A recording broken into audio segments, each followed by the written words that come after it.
So welcome to the Smart QA Musings, which is a gentle flurry of interesting thoughts.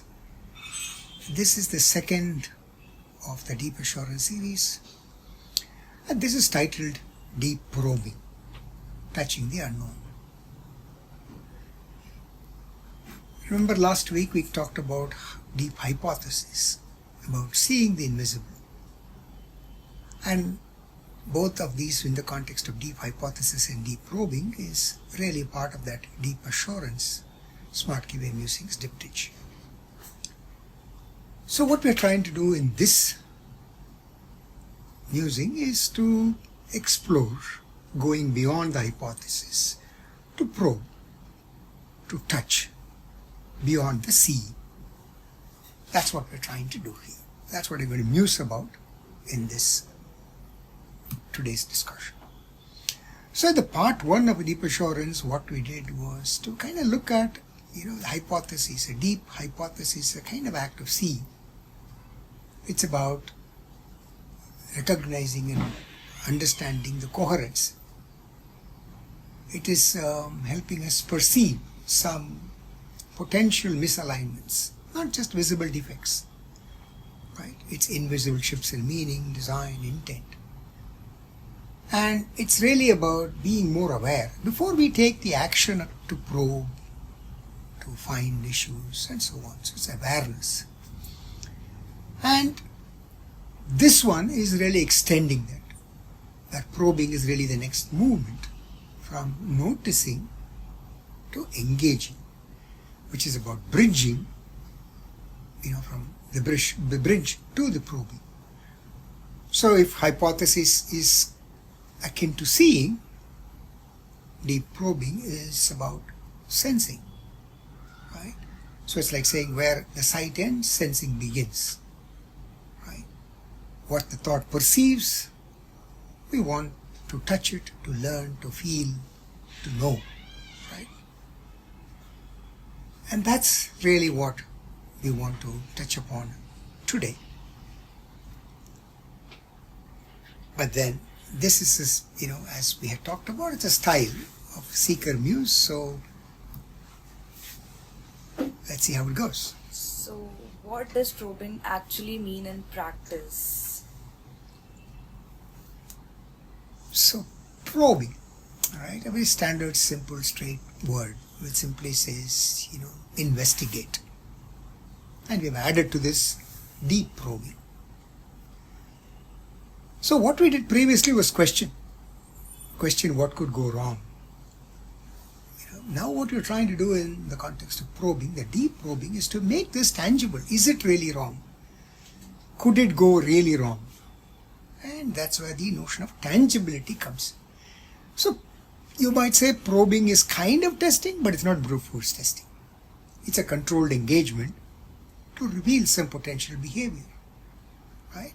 It is done with certain restraint. And in the process, we probably observe a response. So it's kind of a disturbance, a perturbation, as we had earlier talked about in one of those earlier musings. We disturb the system to observe, to sense, not necessarily always confirm right, wrong, but to understand, to see what happens to the system. How does it gain the rhythm? Because ultimately perturbance and disturbance is exciting the system, sometimes rightly, sometimes wrongly. Right? So if I'm kind of doing some kind of an order placement, and then that entire placement of an order touches various facets of the system, like inventory, payment, notification, a simple shallow test would be like, does the order complete? A deeper probe would be to say, what happens if there's a slight delay in the inventory service? Right? And you might observe, how does the SAS system handle a lag between a reservation and a confirmation? Does it compensate gracefully? So what we're trying to do is to put micro disturbances to reveal a system's philosophy about consistency, tolerance, uncertainty, design choices, and so on.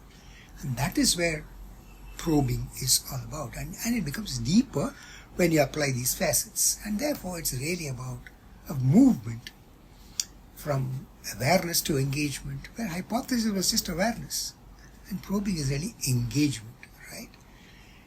And therefore we we can think of this as touching the unknown, a transition from an intellectual thinking to physical doing, to possibly an interaction, partially by observation and partially by really seeking, actually by touching.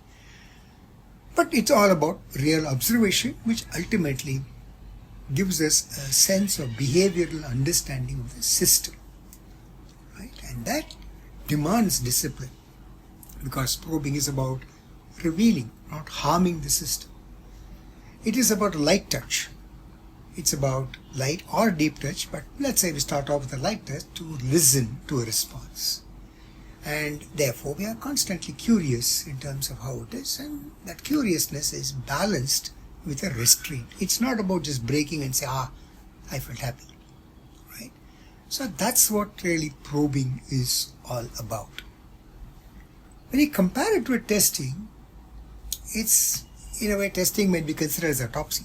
The system is dead. I would say autopsy is probably a very strong word, because it's not yet dead, but basically you have got a major issue.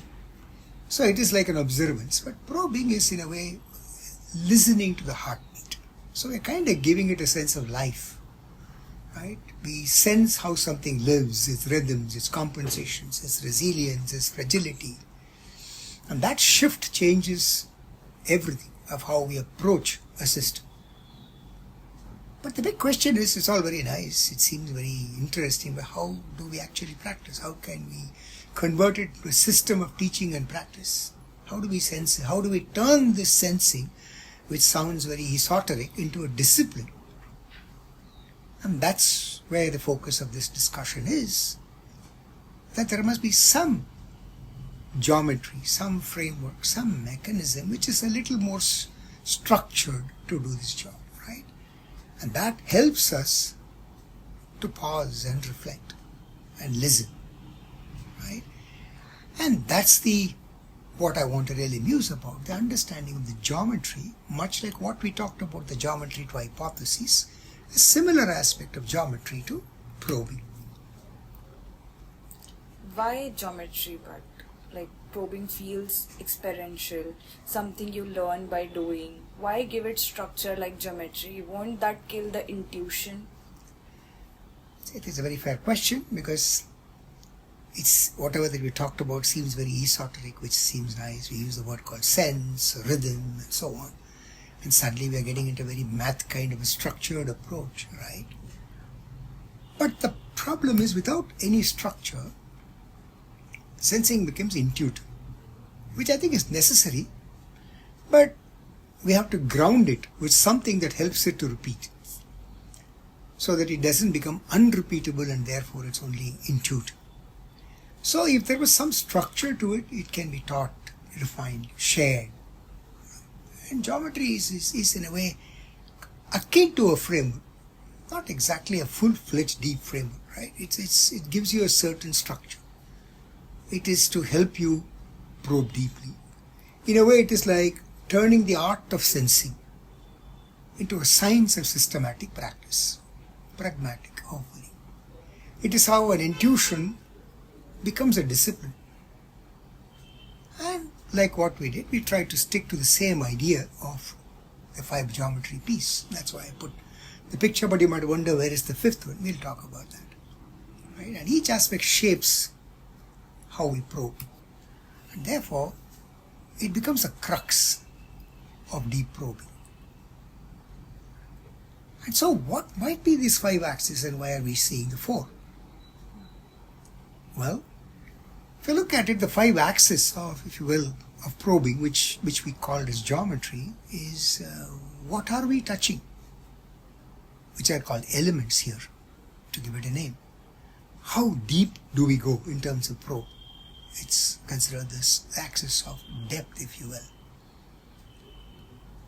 Why are we probing? What is it that we are trying to figure out? The objective, that's an intent. And what is the intensity of the probe? Do I perturb softly, harshly? What is the intensity?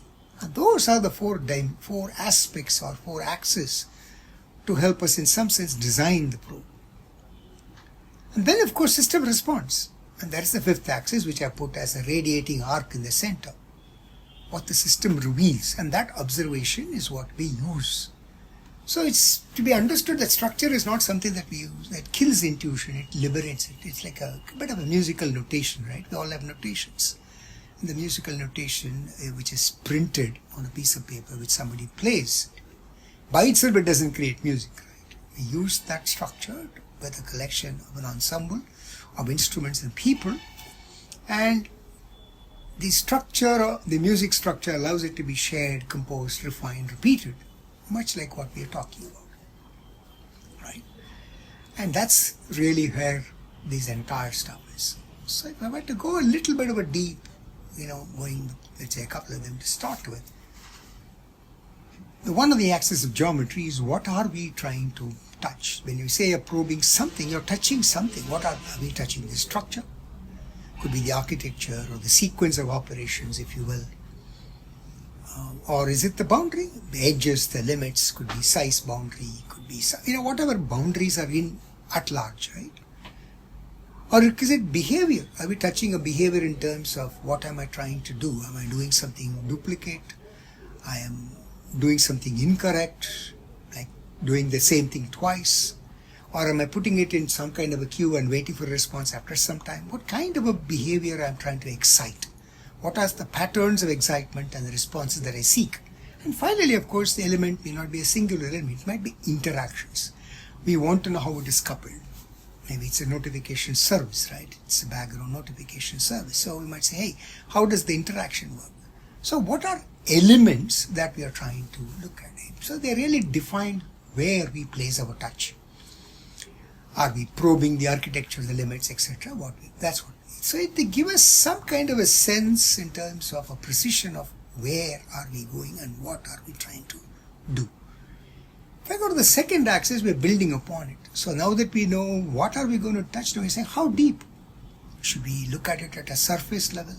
What we see or what we interpret? So should we go to the internal building block and look at foundational components like a core or data stores, files, however the data is stored? Or should we look at it in terms of the various layers that cut across from the surface to the core? Could be service boundaries, logic layers, APIs, and so on, right? And that's an axis too. So we really started with what, and then we can go on to, how deep. And these are two of the axes that we probably talked about, right? So what we're really trying to do is, if say, just testing some API. We're trying through APIs, the service, the timing, the logic, the experience, and so on. It gives us a sense of how deep that we want to go through. And it may not be necessarily perfectly sequential anyway, right? It may be iterative. So elements tell me where am I touching and depths tell me how deep. This is what I understood. But what about my purpose? Why am I actually probing? That's a good question. So are we probing to find an anomaly? Are we probing to understand what's happening? There could be many possible purposes, and that's where the third axis comes, the intent axis. And the intent axis seems to indicate and saying, look, it's trying to answer the question what you asked. Why am I probing? What's my purpose? Is it to discover? Is it to confirm correctness, verify? Like, does the payment always wait? Exploratory, what if this is slow? What if kind of a situation, right? We're trying to understand, we're trying to explore. Or it could be to reflect, to much more deeply understand. Why should we make this? Why should we put a wait statement here? What happens? What if we remove? What if we increase the latency? So it's more deeply understand. Exploratory and reflective are slight differences. I think we are in a process of discovery by doing. Here we are trying to assimilate the understanding. And the last one being more of adaptive, because we're evolving. So now it has given us some information, and you're trying to say, okay, what do I do next? It's a bit of a learning exercise, right? And probe is about what, how much, and now we're asking, why am I doing this? So that things change, right? It's not, so we are kind of in a sense going beyond the typical rigor of testing of saying I'm finding issues, I'm sensing, I'm understanding. I'm figuring out, I'm questioning, and I'm really looking at it as, I'm just very, very sensorial at this point in time, right? And that's where I think the elevation occurs in terms of how we look. It's not just a doing of confirmation or exploration only in some simplistic sense. So a mature prober actually probably follows very different intents naturally, right? A mix of all these at any point in time. So the intent, could be, it could help us understand design philosophy, it could help us understand architecture, it could understand potential situations that hypothesize and continue again, which means I can verify, not just verify my hypothesis, but create new hypotheses, if you will, and so on and so on. And that is where I think the value is in terms of the axis of intent. Do you know why you're doing this? So basically, when does a probe reveal insight? When does it start distorting what we are trying to understand, and how do I calibrate the right intensity when I'm probing?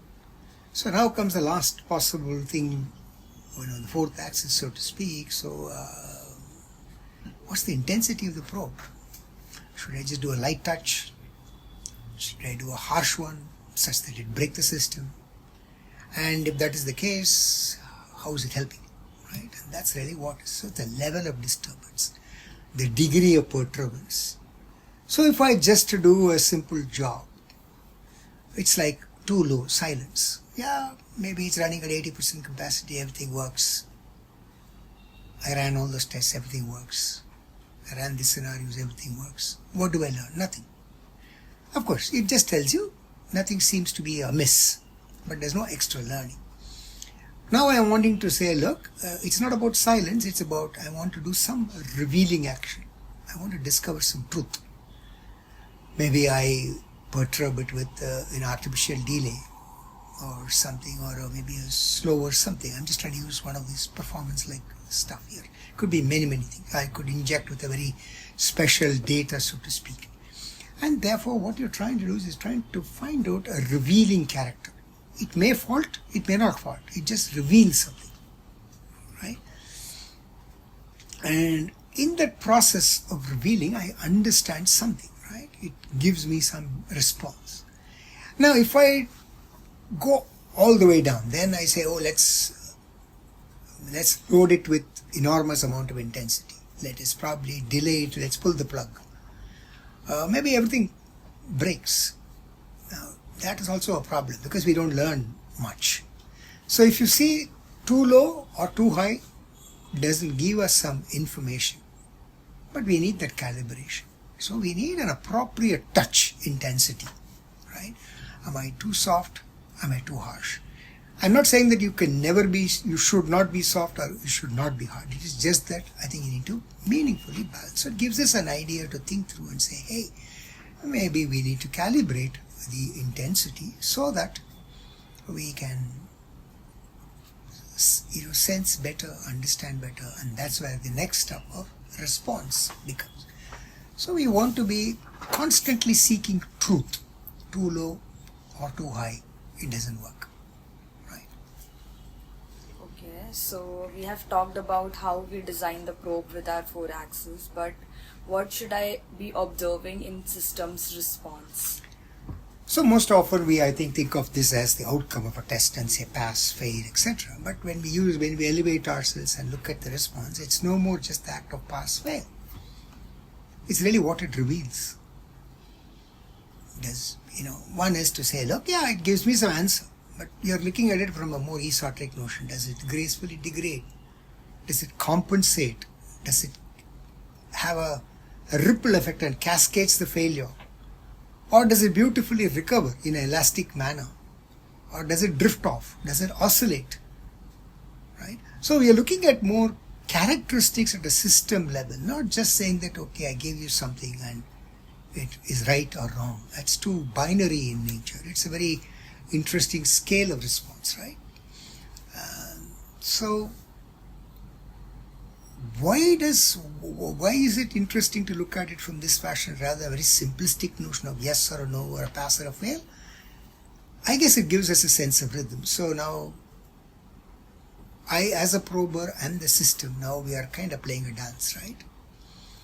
I'm able to sense better, I weave with the system, I'm able to appreciate some things better, I'm going to probably find adjustments to make as we go forward, and therefore it is not anymore just me doing it and it responding. It becomes a conversation.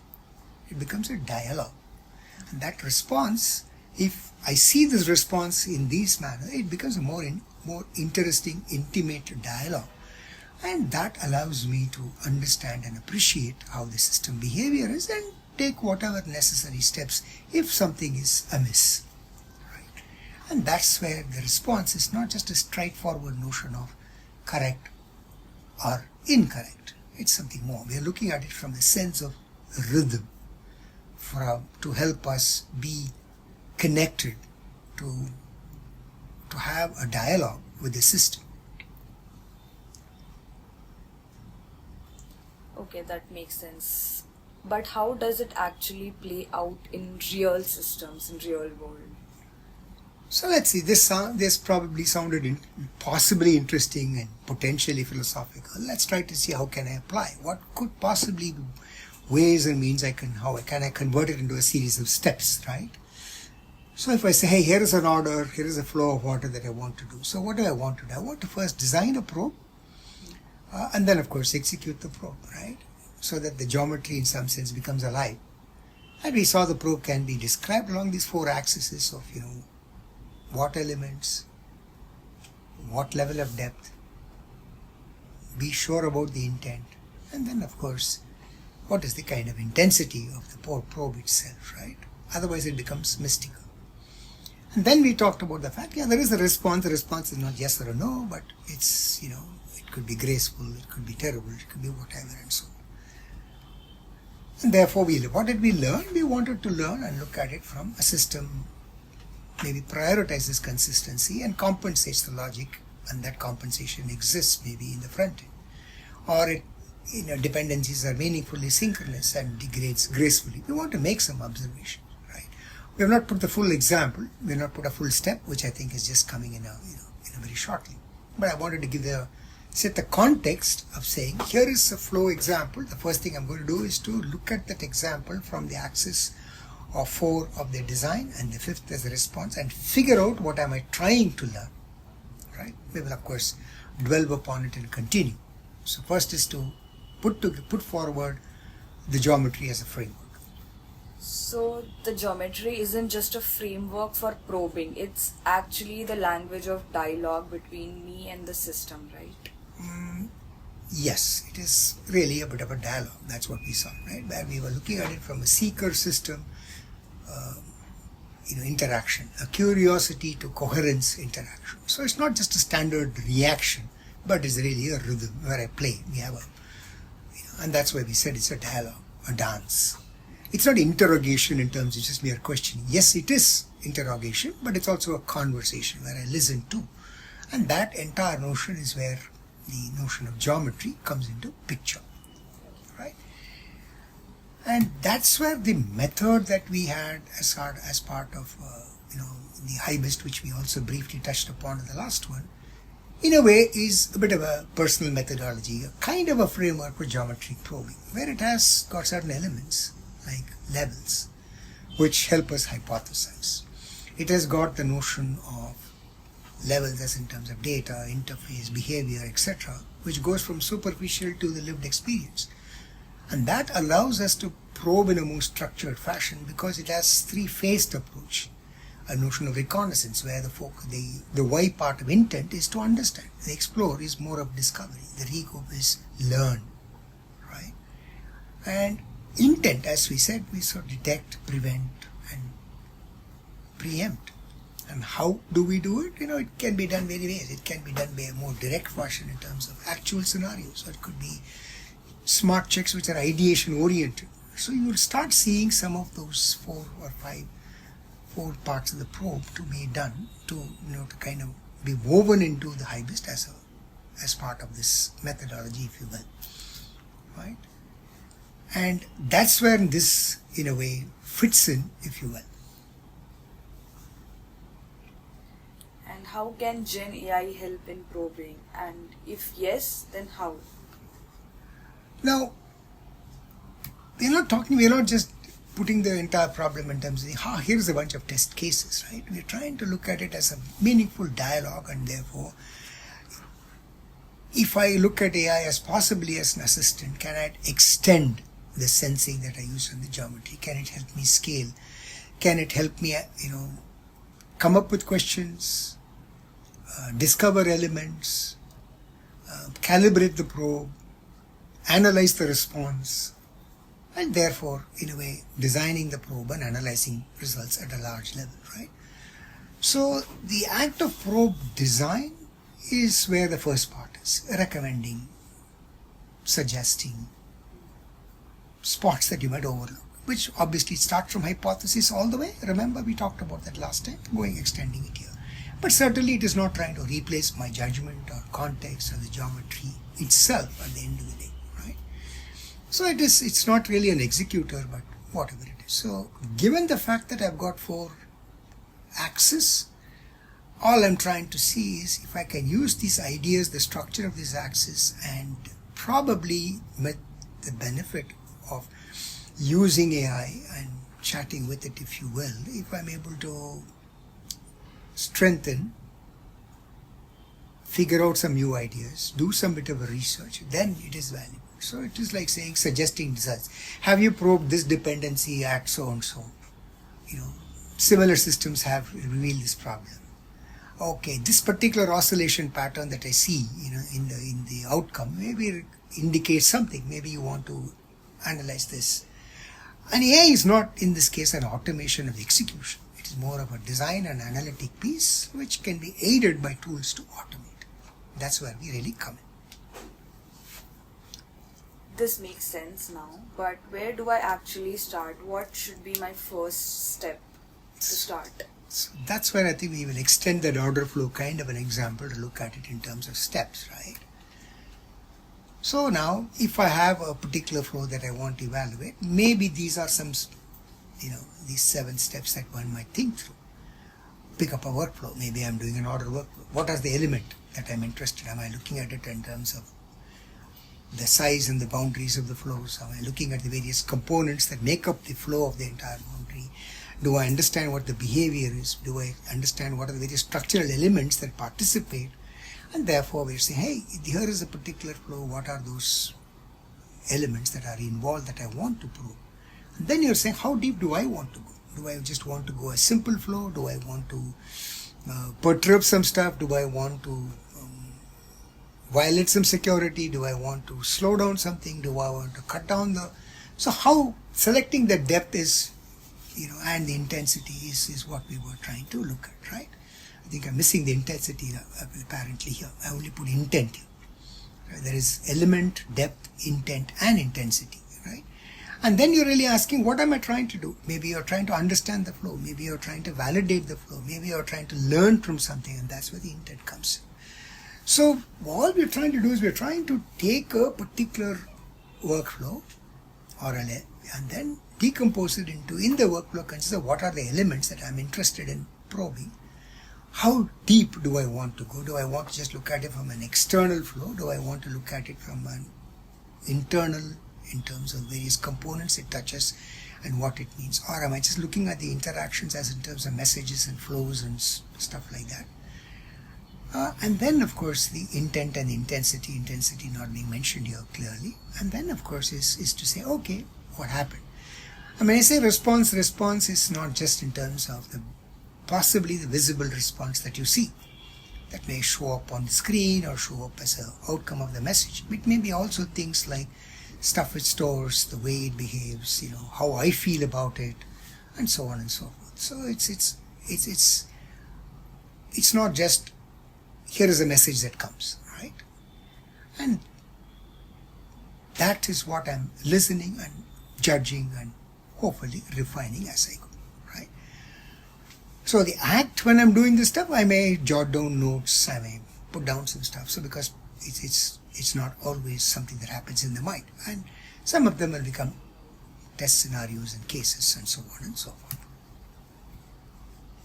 So deep assurance isn't about certainty, it's about honest conversation with the system.